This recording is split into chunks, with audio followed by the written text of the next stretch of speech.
Hello, my friends. This is Mrs. Sandine. How are you? We are going to learn today how to create a canvas painting along with a still life. This is a project from 5th grade. 5th grade has been working on both things together because we received a grant for acrylic paints, for watercolor paper that we already use, and these beautiful little canvases. So I'm going to go over the project even though we are pretty much halfway through our project, but I'm going to do the whole rundown. All right, so materials for this project, you're going to use a small canvas.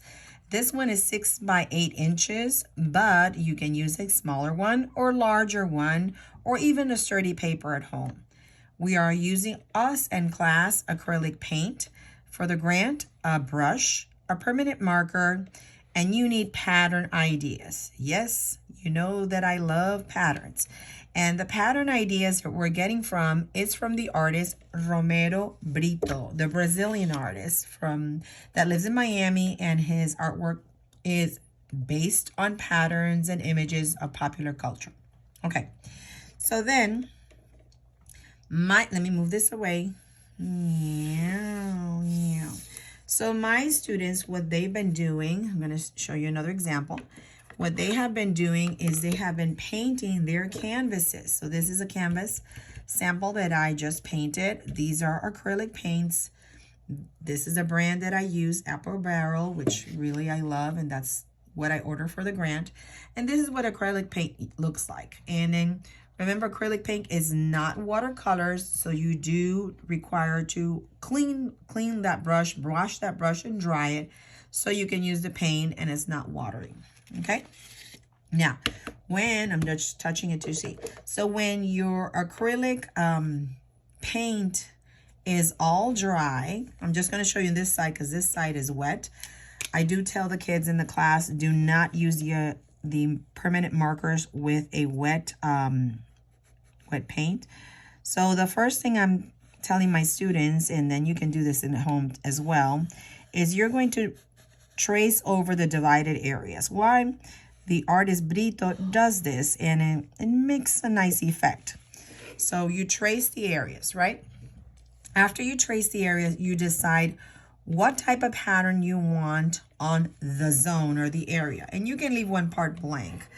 Blank in the sense with no pattern. So I am going to use wavy line. I don't know, this is like telling me that it needs a wavy line. So I'm going to follow what this canvas is telling me. A wavy line.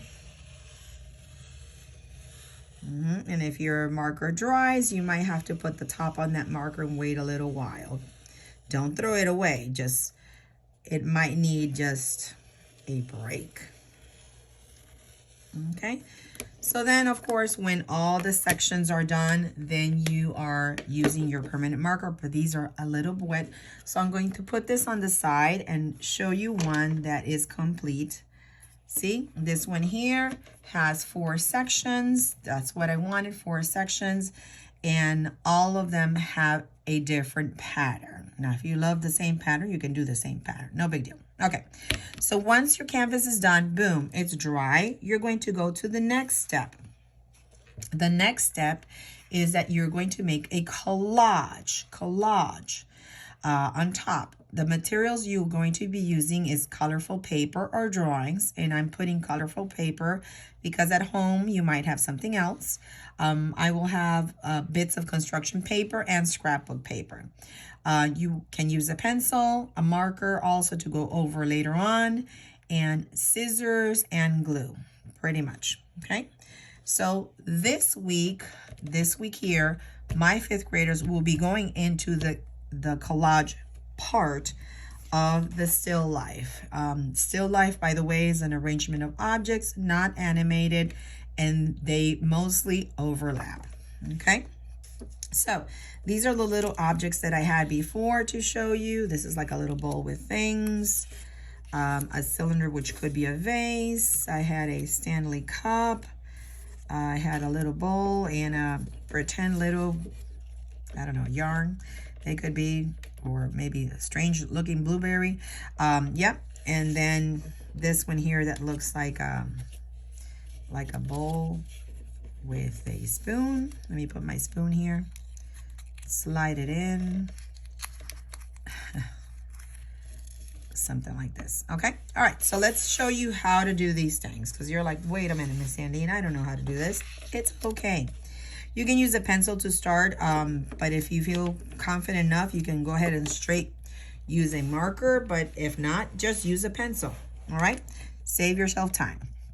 All right. So if you're doing like a Stanley cup or a tumbler, it will be a cylinder. So this is what a cylinder is. It has two parallel straight lines.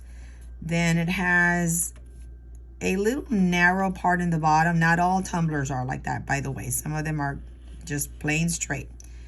And then you have the top. The top has a curve. And it has that little edge. And then you have like the straw coming out. It might have another part, but I'm just showing you the basics.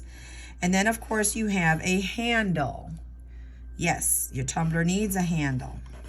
Okay, so you got your tumbler. Example 1.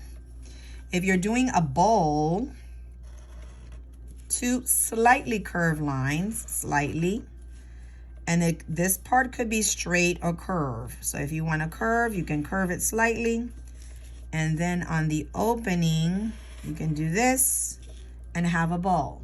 If you want to see the inside of the bowl, maybe you do the curve in the opposite way, like a smile, like a frown, okay? If you're doing tumbler bowl, we'll cut them in a moment, but I'm just gonna show you. If you're doing like a vase style, is again a cylinder, curve. You can make a curve here if you want a little, like a more narrow top. You can do that. And the lines, and you can cut it, okay? So we're going to go into the cutting session. I'm gonna put this on the side. And you see the first one, tumbler.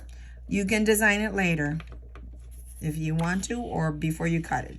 So put it on the side. When you cut it out, you can have something like this. Example 1, right? Example 2, if you have a bowl, for example, see? Curve, curve, and curve. And I made a little opening purposely. You don't have to. But if you do decide to make an opening, you have to fold it in, cut that little piece out, and you have an opening right there. And I have another bowl that you can't see the top. You see that? It's like almost like a smile or like an open mouth. And then this one is a cylinder. It could be a vase. Just different shapes, but I'm sure you're going to come up with things. And if you want to glue, like let's say I cut these little pieces of paper. Where's my other little piece? I can glue these little sticks. I lost my other piece, but you get the idea, okay? If I wanted to cut, let's say a flower, I can trim this more, and I can glue that flower. Actually, let me trim it so you can see. Where's my scissor?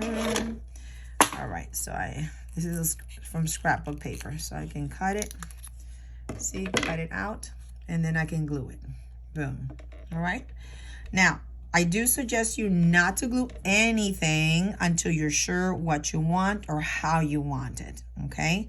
Don't just start gluing because you think you have to. No, start with one. Like, okay, I know I want this for sure. This is the place I want. Then glue every single little piece down. Hold every piece at least from 10 to 20 seconds, depending. And when I mean hold, it doesn't mean like, boom, put glue. No, hold it. Press on it so you know that stays for a very long time. And then you do your next piece and your next piece and your next piece. If you want to get creative, you can add shadows. Like, think about where's your light. Is your light on the left, your light on the top, the light on the right hand side? So remember, the opposite side will have the shadow. So if I have light here, my shadows will be on the opposite side. Okay, and you can do that with a permanent marker, and it's going to look super, super good. All right, my friends. All right, so we did, again, is a painting with a collage inspired by the artist Romero Britto, the Brazilian artist. And then just check your work. And remember, if you're not finished in the first session with the patterns or gluing your pieces, it's okay, because that way the following week you can enhance it. Go over with the marker to pretend everything is together very well. All right. Thank you for watching. Adios.